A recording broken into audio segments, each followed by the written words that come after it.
Welcome to the first ever episode of Titletown Talk with your host, Jackson Tolliver. Very excited to actually get this thing started. It's been a long time coming.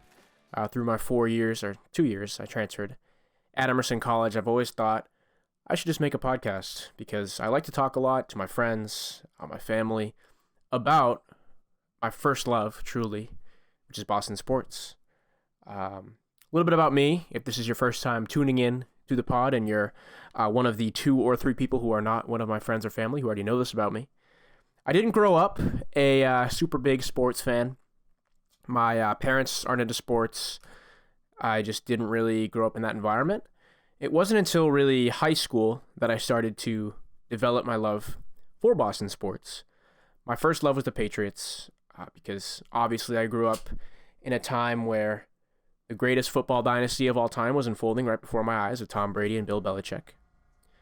The Celtics were really my second love. They weren't all that good when I first started. I mean, obviously, and when I say this, I watched the finals. I watched the Super Bowls. I watched the Stanley Cups. But when I first really started to be a super hardcore Celtics fan was when Isaiah Thomas was in his prime.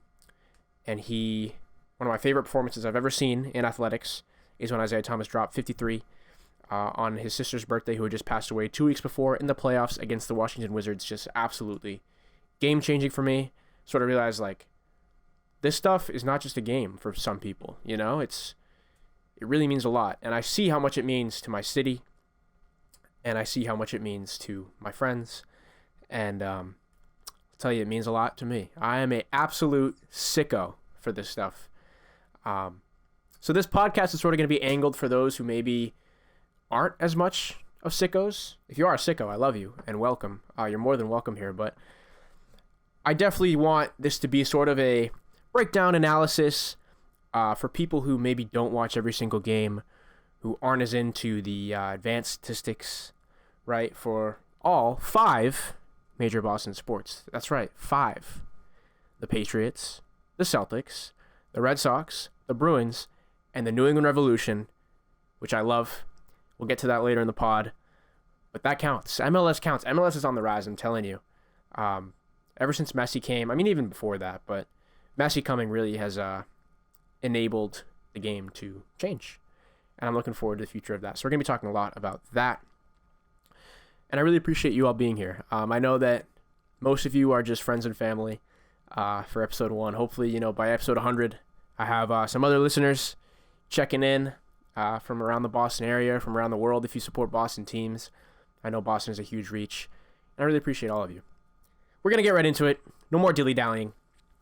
Let's talk about the Celtics. And when I bring up each team that I'm going to talk about today, I'm going to talk about, first, my overall expectations for the team this season because it's the first episode, right? I feel like I can't get into the nitty-gritty of talking about last night's game or, the upcoming games until I tell you how I feel about these teams. I have to make that very, very clear. Starting with the Celtics. I feel more confident about this year's Boston Celtics team than I did about any Brady-era Patriots team that I can remember. And I know that might be a hot take, but I genuinely think that Brad Stevens has assembled the best starting 5 in NBA history. And I mean that. I really do. I think that he has 5 all-stars, all-stars. The fact that there are only 2 this year, don't even get me started. He has 5 all-star caliber players on his team. Jason Tatum is obviously a top 5 guy. He's great. He's going to be great. I love the fact that he's sacrificing this year. He's obviously in MVP talks, kind of. He's not going to win it. Let's be honest with ourselves. He's just not. Even if the Celtics don't lose another game this season, I don't think he's going to win it because other people have better individual numbers. Luka has better numbers. Shea has better numbers. Giannis even has better numbers. Jokic, of course, is probably going to win it again. He has better numbers. But he doesn't care. And I genuinely believe that he doesn't care. He's saying he doesn't care. And I think he doesn't. Jaylen Brown, I think, has taken tremendous strides this season. Both Tatum and Brown are, sometimes due for a dud of a game where they just shoot the team out of it, can't find their shot, and they just keep going.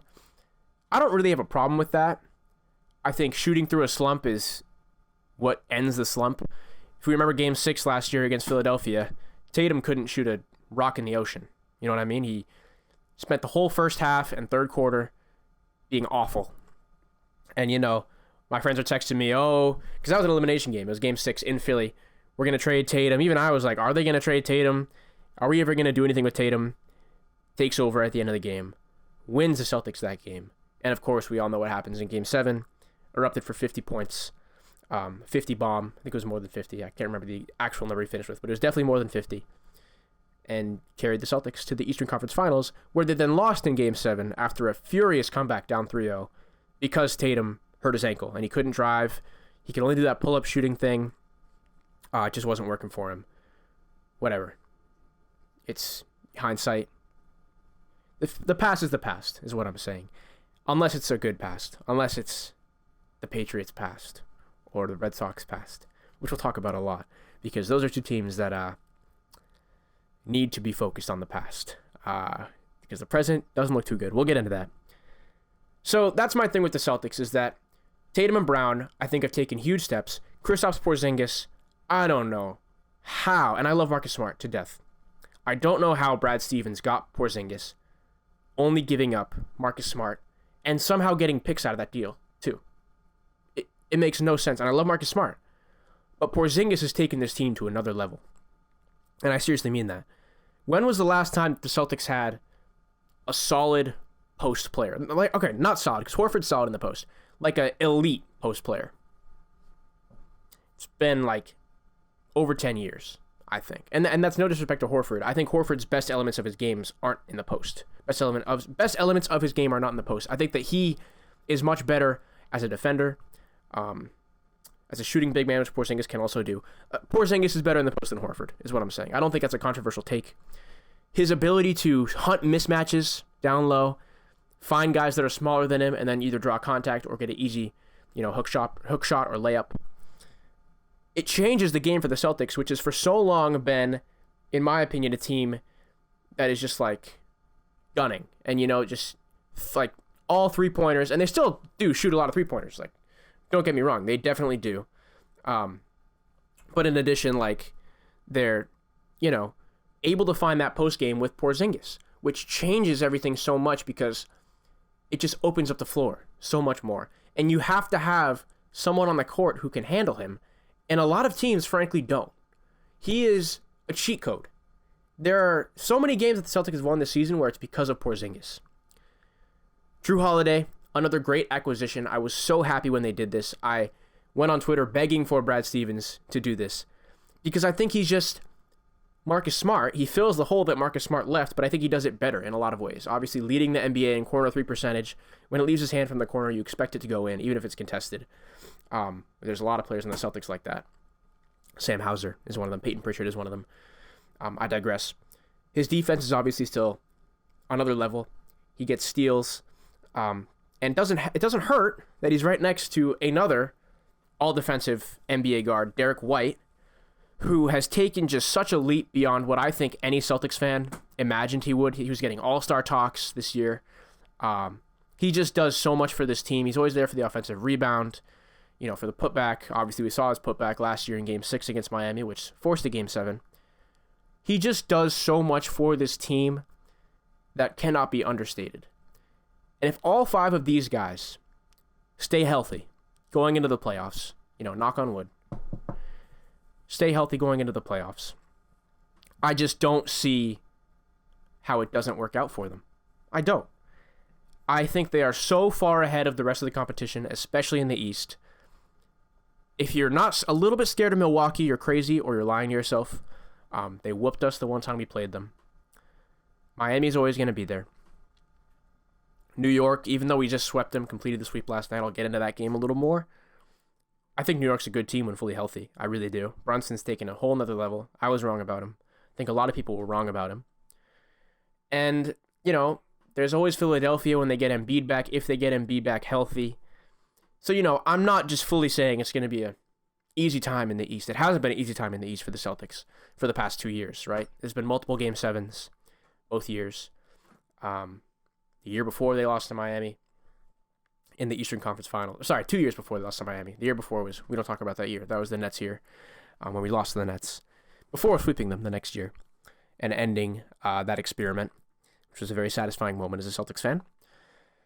But, I think in the East, not to sound like John Morant, I think we're fine in the East. I really do. The West, I'm concerned because the Clippers gave us a run for our money.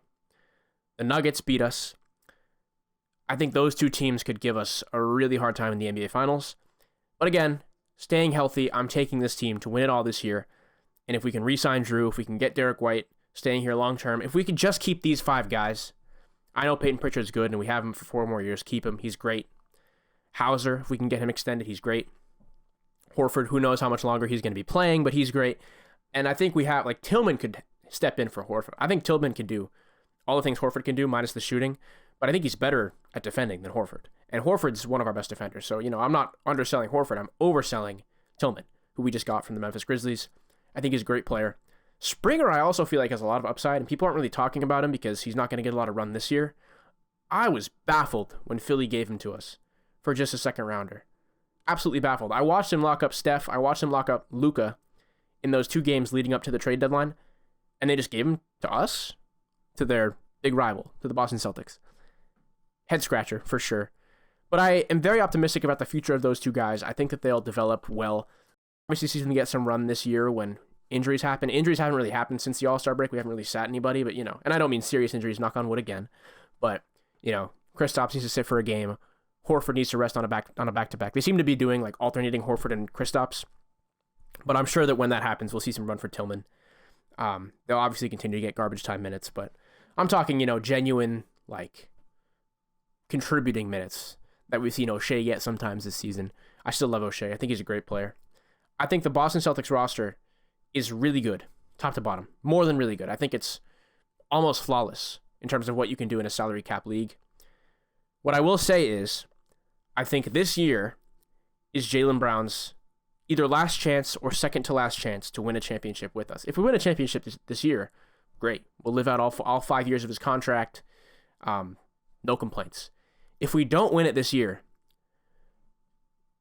the talk has to come from Brad Stevens about value, about what you can get for trading him, about what we could get as a Celtics organization in terms of all that space that would free up. Could you get another player that would work well with Tatum? And this is all hypothetical, so I don't want to get too bogged down in this. But I think it's important that Brown, at least, this whole team, not just Brown, gets to the finals this year. That means a lot for Jaylen Brown and his future with the organization. I have to touch on Mazzulla because I know it's been a controversial take. I've had super mixed feelings about Mazzulla throughout this year and last year. I think when the Celtics went down 3-0 against Miami last year, everyone was ready to fire Mazzulla. I think he's a good coach. I do. And, I get frustrated at points. If you follow me on Twitter, you know that I have been critical of Mazzulla at times. Particularly when, we lost to the Lakers, shorthanded without AD and LeBron. Obviously, you always want to beat the Lakers as a Celtics fan. And that one was just super embarrassing. They've won 8 straight since then. And I think the biggest thing is, could anyone coach this team and it would be a good team because of the roster, because of how good it is. But the more I think about it, I think Ime is a better coach, for sure. I don't think a lot of people are arguing that. But I think what Mazzulla has done in terms of his game planning offensively cannot be written off. I like Mazzulla ball. I do. I wish that he was a little more flexible, and I think he's become a little more flexible this year from last year, particularly in calling timeouts. I remember a lot of people had issues with his game management last year, wouldn't call a timeout when things started to go awry. He does that this year, right? He calls timeouts. The one time I wish he would still call a timeout is at the end of a game to drop a play. But I get it. You don't want the defense to get set, whatever. I just hate when there's no game plan and Tatum just takes the ball up and takes a stupid contested mid-range or three-pointer. Just a jumper when he's 6'10" or whatever he is, and he can just drive and try to get contact. He is very good at driving to the rim. And I wish that he would draw something up more like that. His late game execution has sometimes been questionable. But he's a young coach, you know what I mean? LeBron wanted Spoelstra to be fired when he was there, and now look at Eric Spoelstra with Miami. He has brought them to the finals 2 out of the last 4 years. So, give him time. I really do think give him time, and I think, especially if we win this year, Celtics fans will begin to come around to him. Let me make sure I didn't have anything else I wanted to talk about. before I get into last night's game against the New York Knicks. Yeah, I think that's it. I mean, if you're not super confident about the Celtics this year, then you're never going to be. This is the year. This is the year. So that's why I'm going to be focusing on the Celtics a little more during this podcast. One, I really love the Celtics. They're probably my favorite Boston team, to be honest with you. I love basketball. It's my favorite sport. So if you're a Celtics fan tuning in, you're in the right place. We're going to be talking about them just about every episode. Let's talk last night. Celtics win against the Knicks. It was a great display. It wasn't quite a blowout. Let me get the exact score. Because I know it was like, we were up by 20. Yeah, okay, 116 to 102. So 14-point victory. Now, the thing with the Celtics last night is I thought Kristaps Porzingis was incredible. I thought White was incredible. Tatum was incredible. Everyone was incredible. But we got to talk about Jaylen Brown. I mean, holy smokes, the explosiveness. 30-piece for him, which we haven't seen him get above 30 this season too often because of the talent level on the team. But 30-piece for him, I mean, when things were going the wrong way, he was the one who would bail us out. I loved his explosiveness, his confidence. Got some really tough contested layups that when he put them up, he'd do the thing where he extends his arm out, goes over, lays it in. He did it a couple times. And I love seeing him do that because he is such a freak of nature in terms of his athleticism. I want to see him drive to the rim and not settle for these contested shots. And sometimes when he does it, he did it more last season than this year, but he's done it a couple times this year. I'm like dumbfounded because he is one of the most athletic players in the NBA. He just needs to remember that and keep that confidence. His shot was falling last night. Shot a great percentage from the field goal percentage, from the floor, I'll say. Just was impacting the game in so many ways. Speaking of impact, let's talk about a guy who made a huge impact yesterday, Peyton Pritchard. On this podcast, we definitely are big Peyton Pritchard fans. Everyone on here, the rule is, because I'm going to have guests on here, of course, you have to be a Peyton Pritchard fan to be on this podcast. I will not tolerate any Peyton Pritchard slander. What he did off the bench last night was remarkable, just like it is every time. I think he's the most consistent player on the Celtics, funny enough, and I say that and people call me crazy, but, can you think of a bad Peyton Pritchard game since, the beginning of the season? He started out slow, but, in the past few months, I can't. He comes off, he's reliable, he's pesty on defense. He's not the best defender, he's far from it, but offensively, he's consistent. He knocks down his shots, he just plays a great game, and I think what goes under the radar, and JJ Redick mentioned this last night on the broadcast, is his offensive rebounding ability. For a small guy, he can get in there. His timing is great, his positioning is great, and he can create second chances for your team. Now, is he as good as Josh Hart on the New York Knicks side of the ball? No. Josh Hart, I have to give him credit for last night's game, played 41 minutes. Just an incredible outing from him.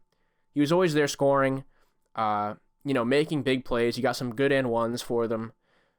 He's just such a quality role player. He's not as good as Derek White. I will die on that hill that he's not as good as Derek White. I think Derek White is the best role player, quote unquote, in the NBA. But he is great for them. He changes the game for them, and I have to give him credit. Played remarkably last night.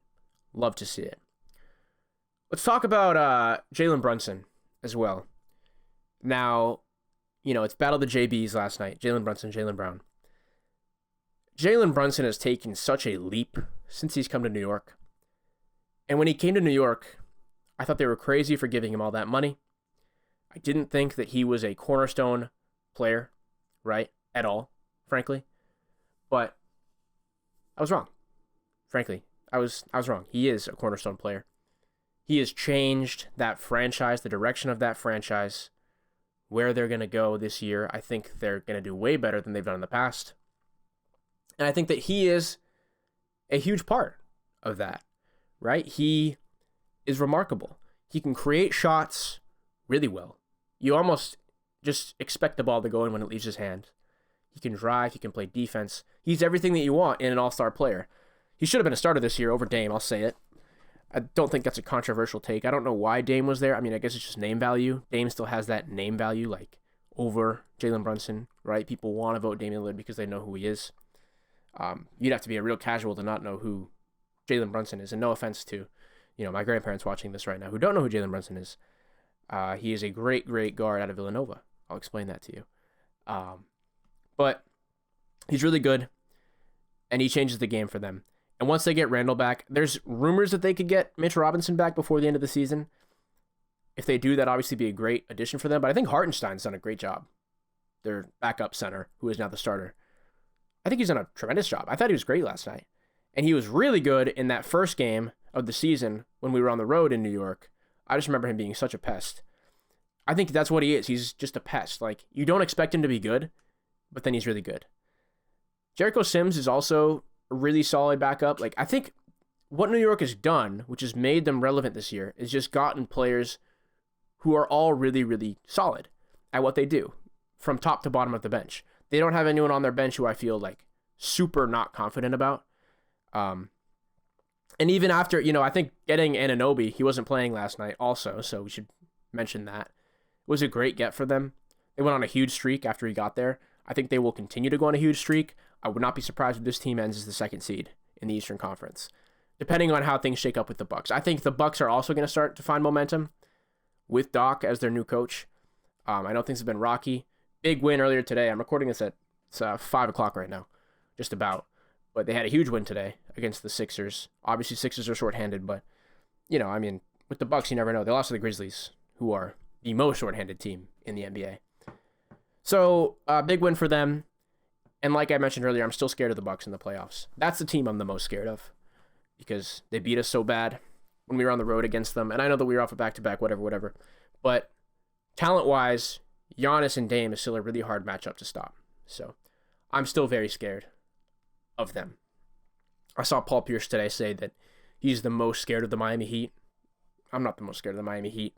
I think he said that that's the only team he's scared of in the East. Get real. If you're on that boat where you're just saying the Celtics are going to cruise through the Eastern Conference, I don't think you understand the world of today's NBA, the world of how competitive it is, how talented everyone is. Like, anything can happen. So, hold your horses is all I'm saying, but I am very confident. Speaking of Philadelphia 76ers, that is the next game that the Celtics will play Tuesday night at 7:30. It's a national game. Should be a good one. Sixers obviously still missing Embiid. They're going to have Maxey.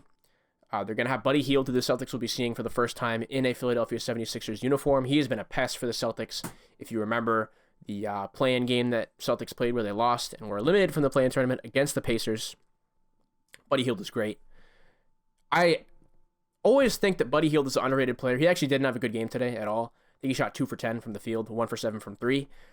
But he is a tremendous player when he has it going. One of the best shooters in the NBA, no doubt. Obviously, 3-point contest winner back in 2020. So he's a great player, and I think he changes the dynamic for the Sixers a lot. I'm looking forward to seeing him play with Embiid. Because I think that when that roster is fully assembled and Nick Nurse is such a great coach, I think that they're onto something there, for sure. Hopefully it can happen for them this season. Not hopefully for the Celtics, but you know what I mean. So it should be a good game. I think Porzingis will feast. Paul Reed can't guard Porzingis, let's be honest. Last time we played them without Embiid, they won. So, I think it should be a good game. I think it should be relatively easy for the Celtics, even though when they were shorthanded last time, the Celtics struggled a lot. But they had Pat Beverly, who had a tremendous game, and he couldn't miss for some reason. Pat Bev is now obviously gone with Milwaukee, which also scares me. But I think this game should be good. Good game for KP.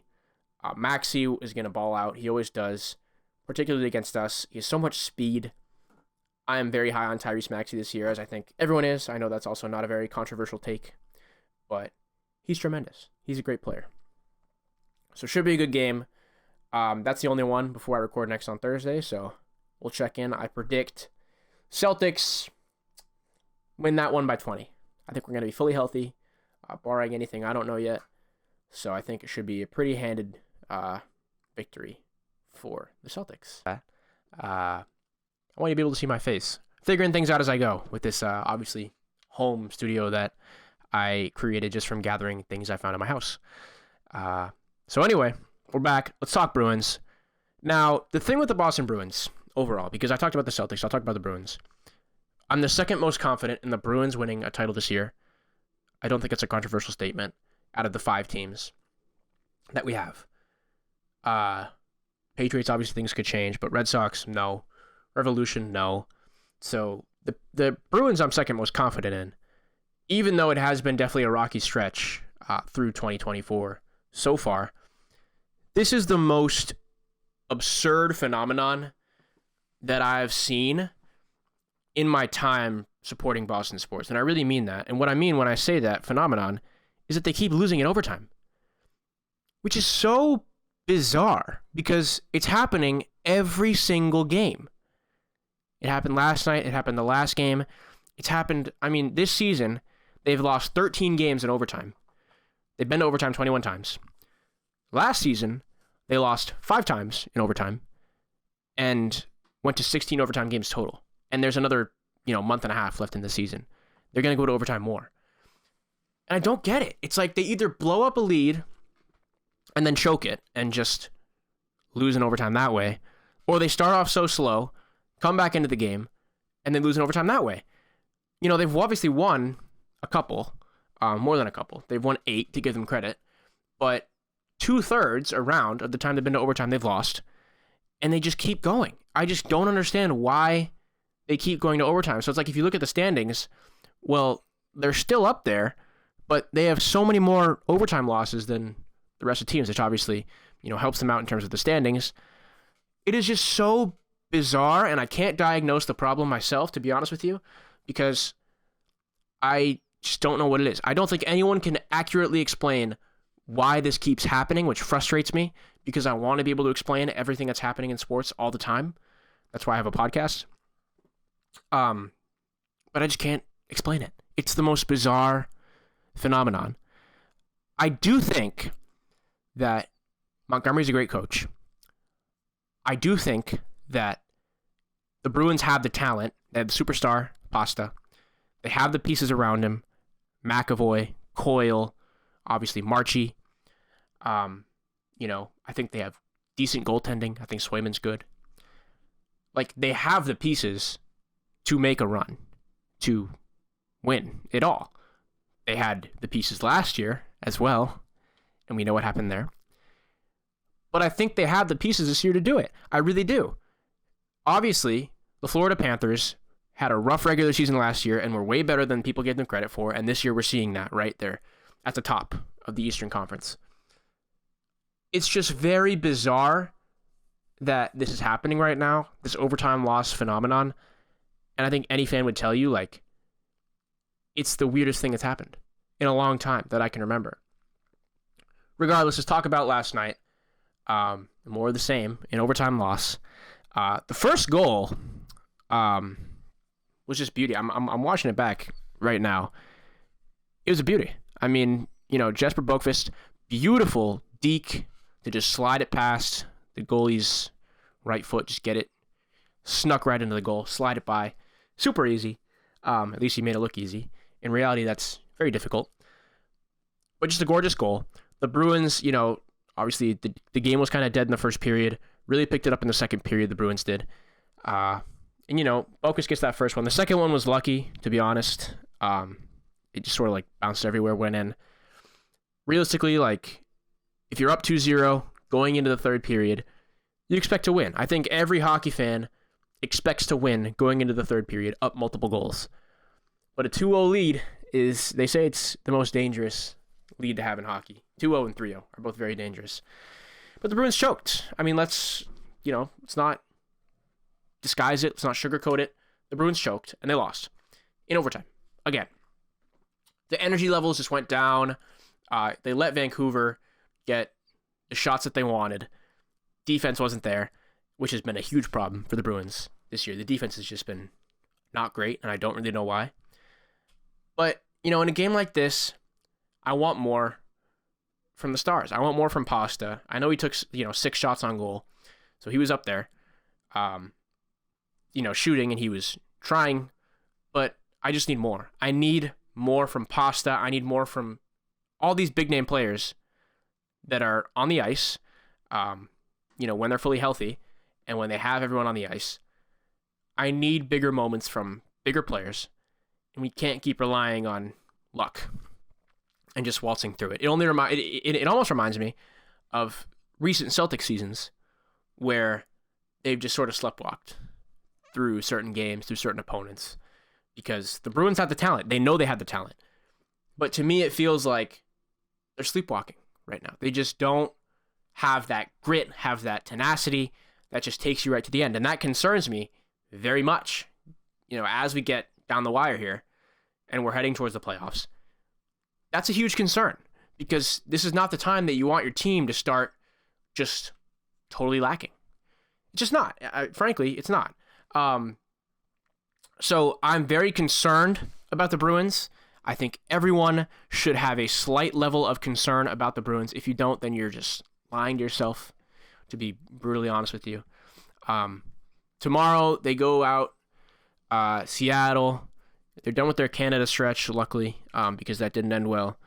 They got the Kraken tomorrow night, 10 p.m., another late night one, so, stick around, tune in. And what I'm going to be looking for the most is just the tenacity and grit. It's really as simple as that. You obviously want Pasta to heat up. You want all these players to find their groove, because this is the time to dial in and do it. I mean, if it's not now, then it's not ever, and you're going to lose in the first or second round again, and it's going to be back to square one, right? You don't know, in any sports league, when your window is going to close. And the Bruins' window is wide open right now. They're good enough to do it. They just have to do it. It's simple as that. So tomorrow should be an interesting game. Kraken, I'd expect the Bruins to win, obviously. But my real prediction is that the Bruins will lose in overtime. Again, it's just the safest prediction that I have. I predict they'll go up a goal or two, they'll cough it up, and that'll be that. All right, we're back, and we're talking Revolution, which is, I know, the least popular of the 5 major sports, but if you're not an MLS, if you're thinking I'm going to click off, don't do it, because the Revolution are so much fun to watch. The MLS is so much fun to watch, and I love the Revs, and I'm going to talk about the Revs on this podcast frequently, so I hope you're on board with that. Last night, season opener, the Revs and their new coach, Craig Porter, manager, coach, same thing, traveled to D.C. to face Christian Benteke and D.C. United. Obviously, some big management changes there, too. They lost Wayne Rooney, the Manchester United legend. For fun fact for you listeners, I'm a Manchester United fan. I won't be talking about them on this podcast, but I do love Man United. I love Wayne Rooney. Didn't work out, and it seems like it was him, not them, because he went over to Birmingham in England, which is a lower-level side, and they were terrible. And he was fired within, like, a month. So, didn't work out. I think DC United will be a lot better this year. They were favored to win going into it. But let's talk about the Revs. Now, the thing with the New England Revolution is that I think they'll be better than a lot of people think they will be. They'll definitely make the playoffs.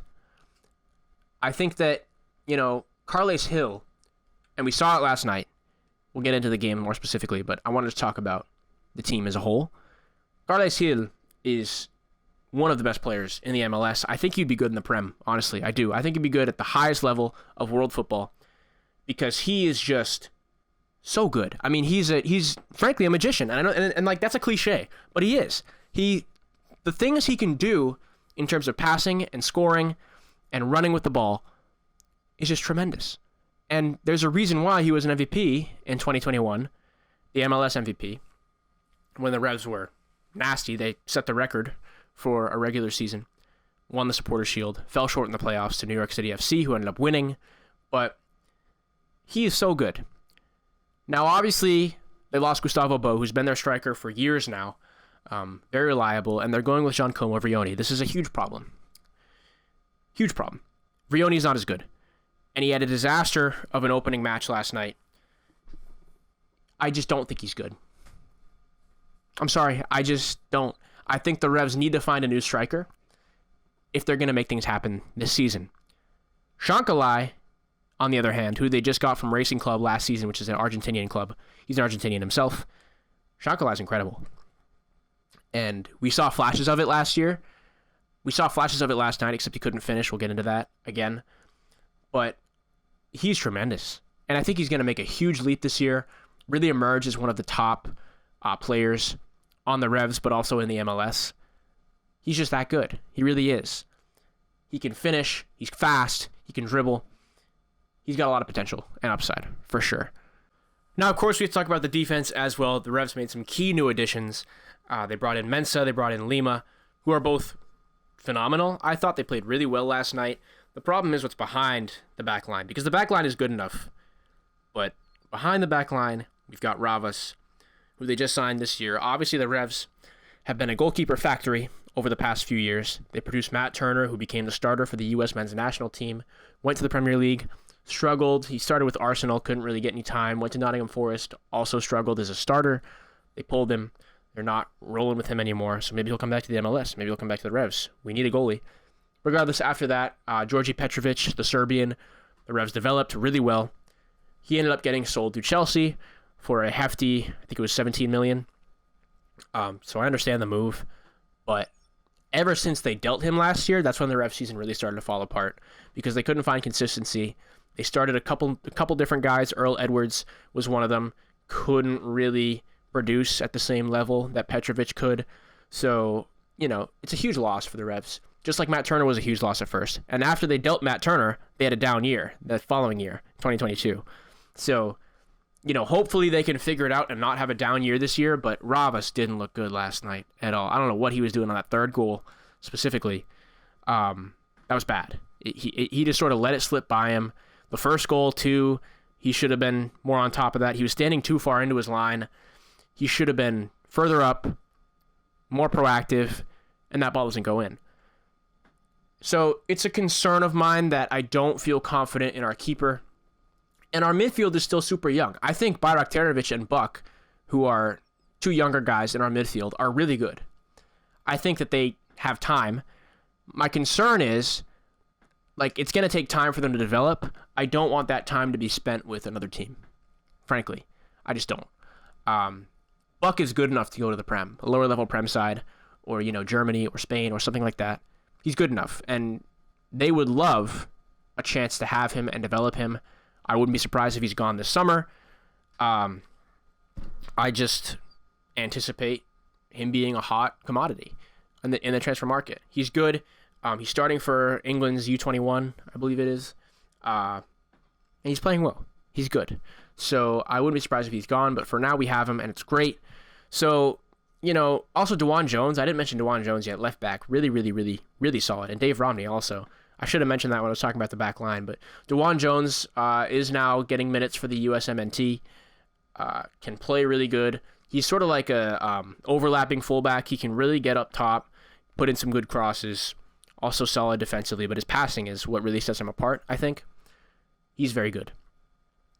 So, with all those pieces in place, obviously there's people coming back from injury. The one I'm most excited for is Dylan Barrero, who tore his ACL, unfortunately, last season. On turf field. But I'm really excited for him to come back. I think he will add a new layer, especially on the offensive side to this team. He scored some great goals last year. He was really producing. It was a very untimely injury because, you never want to see anyone get injured, but he was producing really well when he went down. So excited to have him back and excited to see this team and what it looks like fully fledged. I might be going to the game next week. The home opener against Toronto. Insigne, the Italian ex-superstar. He's not really a superstar anymore. He's a superstar by MLS standards, but he used to play for Napoli and be a bigger deal.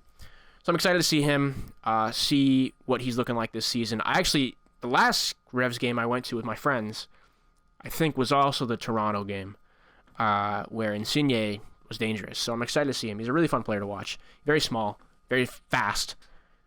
Just a blast to see. Hopefully it is not too cold, right? Let's talk about last night's game.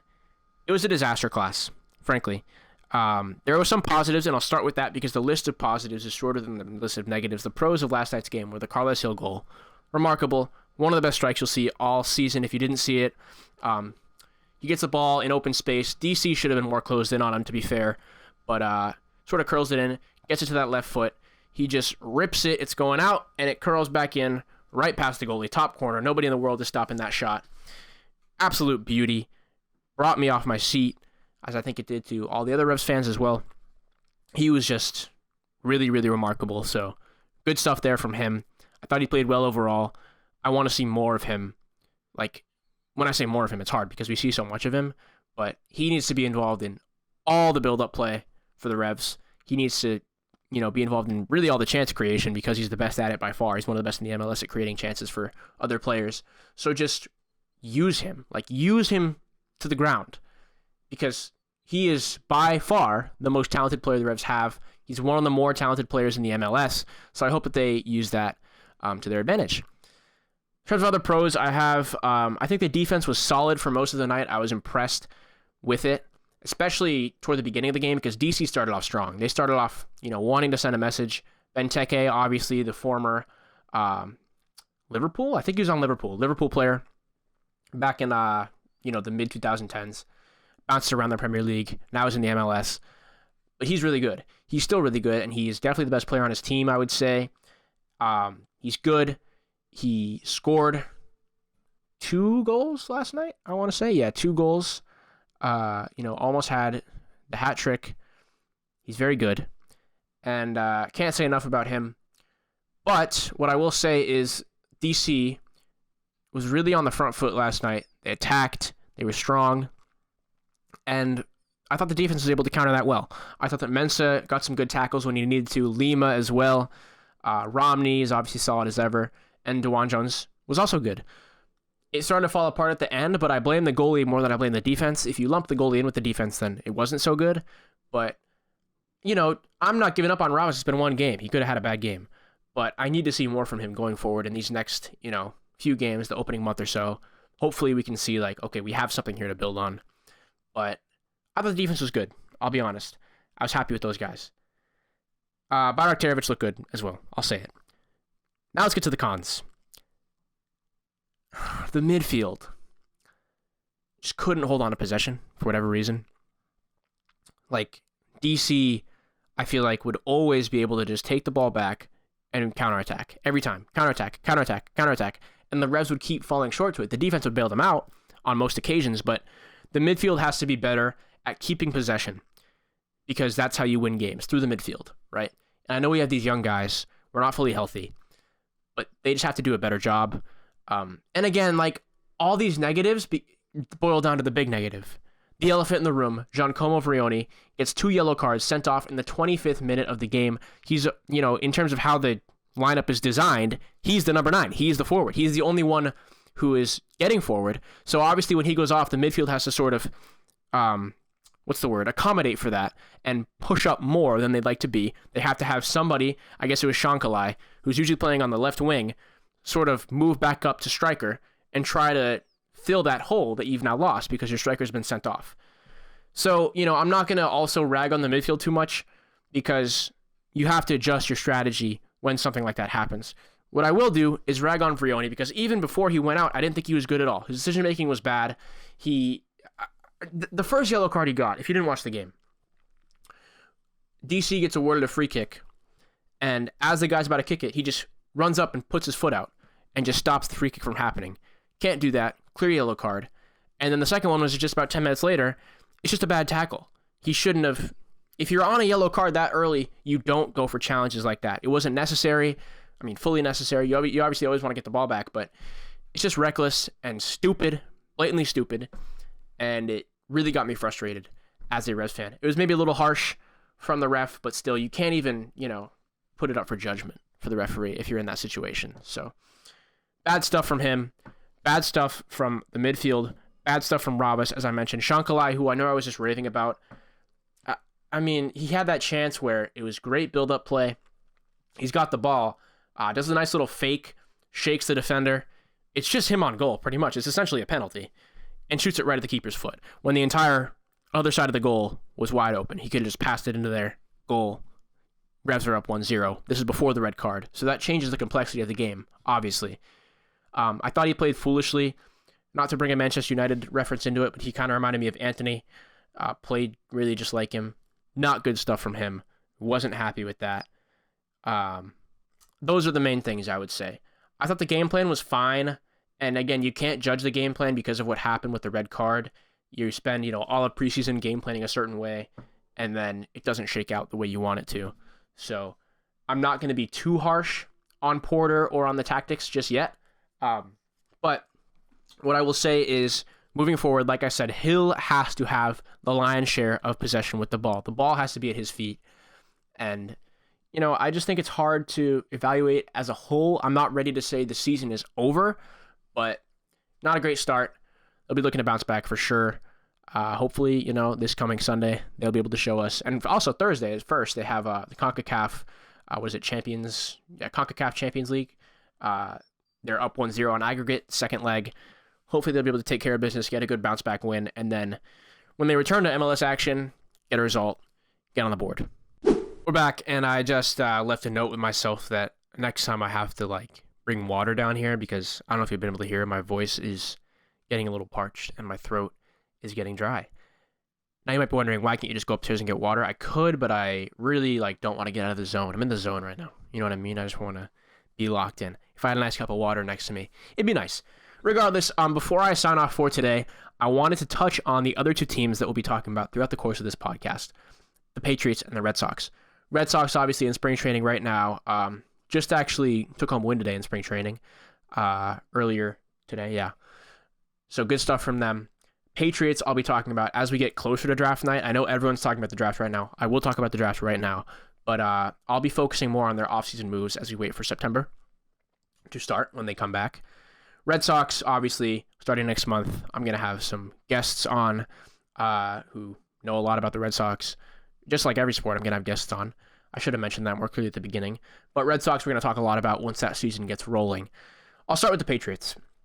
Now, if the Patriots do not take Jaden Daniels, quarterback at LSU, Heisman winner, with their third overall pick, it will be a failure of a draft in my book. I don't care. They could take Marvin Harrison, go for it. I will still be disappointed because I think Jaden Daniels will be a top 5 quarterback by next year. I really do. I think he's that good. 40 touchdowns to 4 interceptions at LSU. I know he has a good team around him, but come on, it's not like Alabama. It's not like Mac Jones is Alabama. So, he has a good team, but realistically, it takes skill to do what he did, and he can move. He's mobile. The quarterback situation at on the Patriots, I should say, has always been, since Tom Brady, in flux. Cam Newton was obviously a mobile guy, but Mac Jones was not mobile. He couldn't use his legs. He got a couple runs every so often. I say was as if he's dead. There's a chance that he's a starting quarterback next year.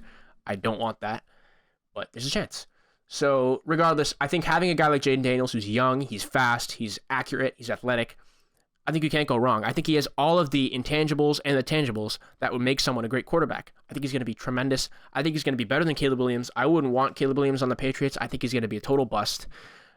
He hasn't been good against top 25 defense. I know he has the raw skills that a quarterback wants, but I just haven't seen enough out of him in terms of his game and his performance on the field, but also his off the field attitude and conduct.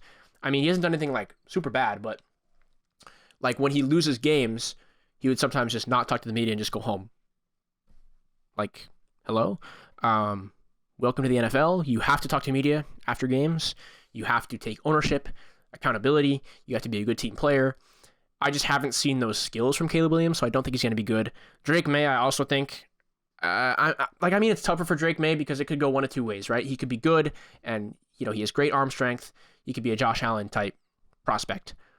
Or he could be a Zach Wilson type situation where, he hasn't had much experience against top teams. He turns the ball over more. He has 24 touchdowns and 9 interceptions compared to Jaden Daniels' 40-4. So obviously Jaden's numbers are better. I just haven't seen enough from him as well to be go draft Drake May, trade up for Drake May. I think other NFL teams are on that same boat because in recent mock drafts I've seen, they have Drake May going 3rd to the Patriots and they have Jaden Daniels going 2nd. I hope that doesn't happen. I really want Daniels. I think he's going to be tremendous. And maybe in a year you'll look back and laugh because either we drafted Jaden Daniels and he was terrible, or we didn't and he was terrible. We got Marvin Harrison Jr. and Drake May, and they were tremendous. Which, by the way, there's no world which Marvin Harrison Jr. isn't tremendous. I think he's the best player available. We just need a quarterback. The Patriots need a quarterback Every NFL team needs a quarterback. You can't win a Super Bowl unless you have somebody reliable at quarterback, which we've seen for the past, multiple years. So I really want Jaden Daniels. Any other result, failure in my book. Offseason, re-sign all the guys, the Duggar, Peppers, everybody that, Onwenu also on the offensive side. Re-sign all these guys that have made a huge impact for your team, and then make a splash in free agency. I think I read we're going to have like $85 or so million in cap space. Use that money. I want this year's Patriots team to be like last year's Texans team, where you have a really solid rookie quarterback, more than solid. CJ Stroud's awesome. You have a great rookie quarterback come in, deliver right away, and you give him pieces around him that will make the team successful in the first year. I think the Patriots can be successful next year. I really think that they're just a couple pieces away. And I think they have been a couple pieces away for so long, but it's difficult when the couple pieces that you're missing are the most important pieces. Like, you need somebody to be able to throw the ball and catch the ball. The Patriots haven't had that for as long as Tom Brady's been gone. Cam Newton showed so much promise, and I think he should have been better. Didn't have the weapons on offense. We need to sign a wide receiver, a really good wide receiver. I know T. Higgins just got franchise tagged. Bummer. I really wanted him on the Patriots. But, scope out the market, see who's available, see if you can get somebody back in the trade market. Just try to get weapons and somebody to use those weapons well. That's what I'll say about the Patriots. Red Sox, I'm trying to think, who do I feel less confident about? The Red Sox in 2024 or the Patriots in 2024, 2025? I think it's the Patriots, but narrowly, because I think the Red Sox have more talent on their roster. Masataka Yoshida is tremendous. I think Casas makes a huge leap this year. They have, Von Grissom, some of the other young guys that they traded for, I think could make huge leaps. So I don't hate any of the offseason moves that they made. I'm sad to see Doogie go. But the problem with the Red Sox, which isn't a secret, is that the ownership won't spend. John Henry's got his hands tied in Liverpool and Pittsburgh, and I think he's going to Live Golf now or something. He has his hands tied. So what needs to happen is that he either has to sell the team or get back on track, because the Red Sox should be a top team in the MLB, just like they're supposed to be, right? It's a huge market, very storied franchise. They should be good. And if you're not willing to pay the money to make them good, then you shouldn't be the owner. It's the same thing that's happening with Manchester United. I keep bringing up Manchester United, I know. I guess Manchester United is like a subsection of this podcast because I just love them so much. So if you're a Boston sports fan who also likes Manchester United, then this is great for you. But I'm not going to be dedicating a lot of time. I'm just going to be mentioning tidbits here and there. I digress. The Boston Red Sox, I think they have the potential to be decent. Wild card team, maybe. But again, it's like, what's the end goal here? Because you don't have any superstars. I mean, Devers, I didn't even mention Devers before. Devers, Mazza could get there, but I'm talking superstar caliber, Shohei type players. We don't have any of those. So I think it's going to be hard to say they're going to make the World Series, because they won't unless they make some crazy moves somehow. But I think they'll be a decent team. So that's why, I feel confident in the Red Sox sniffing the playoffs, getting close. I don't feel confident in the Patriots where their roster is right now. That could change in a few months. So I'll put the Red Sox at, I didn't even factor in the Revs. I think the Revolution I'm third most confident in, Red Sox fourth, Patriots fifth. So looking forward to seeing what happens, obviously seeing it all unfold, but not super optimistic about both those teams. But that is what I would say going forward for the Patriots. Take Jaden Daniels, sign good free agents, do good. And for the Red Sox, John Henry, just sell the team or focus more on it. The fans deserve it. Fans in Boston love the Red Sox. Yeah, that's all the time I have for today. Thank you guys so much for tuning in. I'll be back on Thursday. New episodes are going to be every Sunday and Thursday. You've been listening to the Titletown Podcast. My name is Jackson Tolliver, signing off.